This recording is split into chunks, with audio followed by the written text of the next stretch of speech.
O Campeonato Brasileiro de 1974 ficou marcado como um dos torneios mais emocionantes da história do futebol brasileiro. Disputado entre os principais clubes do país. O campeonato trouxe momentos de pura emoção, rivalidade e grandes surpresas. Para o Vasco da Gama, foi um ano inesquecível, pois o clube conquistou seu primeiro título nacional, consagrando-se como campeão em um confronto decisivo contra o Cruzeiro. O formato da competição. O torneio de 1974 contou com 40 clubes, divididos em 3 fases eliminatórias. A primeira fase envolveu todos os times, sendo que os melhores classificados avançaram para a segunda fase.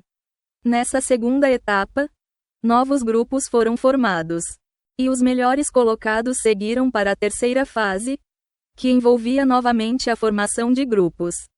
Dessa última fase, surgiram os 4 semifinalistas. O caminho do Vasco. A equipe do Vasco da Gama, sob o comando de Mário Travaglini, fez uma campanha consistente desde as primeiras fases.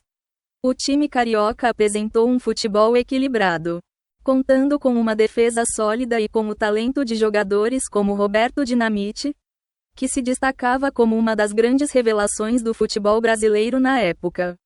Nas semifinais, o Vasco enfrentou o Internacional e conseguiu avançar com uma vitória decisiva no Maracanã. O clima de confiança aumentava para a grande final, mas o adversário seria de peso: o Cruzeiro, uma das equipes mais fortes daquela temporada. A grande final contra o Cruzeiro. A final foi disputada em 2 jogos, mas o título foi decidido em uma única partida eletrizante no Maracanã. Em 1º de agosto de 1974, o Cruzeiro, com um elenco talentoso, incluindo jogadores como Palhinha e Joãozinho, era apontado como favorito. Contudo, o Vasco surpreendeu, impondo seu jogo e vencendo a partida decisiva por 2-1. O gol da vitória foi marcado por Jorginho Carvoeiro, em um lance emblemático que entrou para a história do clube carioca.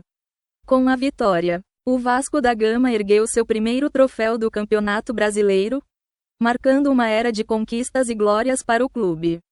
Além disso, a conquista ajudou a consolidar o clube como uma das grandes forças do futebol brasileiro, abrindo caminho para futuras conquistas. Legado de 1974. A vitória no Brasileirão de 1974 não só marcou a história do Vasco, mas também o futebol brasileiro como um todo.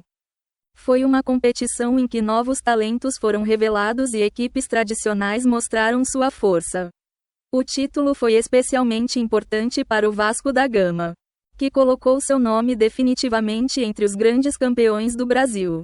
Ao olhar para trás, o Brasileirão de 1974 continua sendo lembrado como um dos torneios mais competitivos e emocionantes, onde o talento e a garra foram essenciais para a conquista do título. Para continuarmos trazendo mais momentos da história do futebol, deixe seu like e inscreva-se no canal. Até a próxima!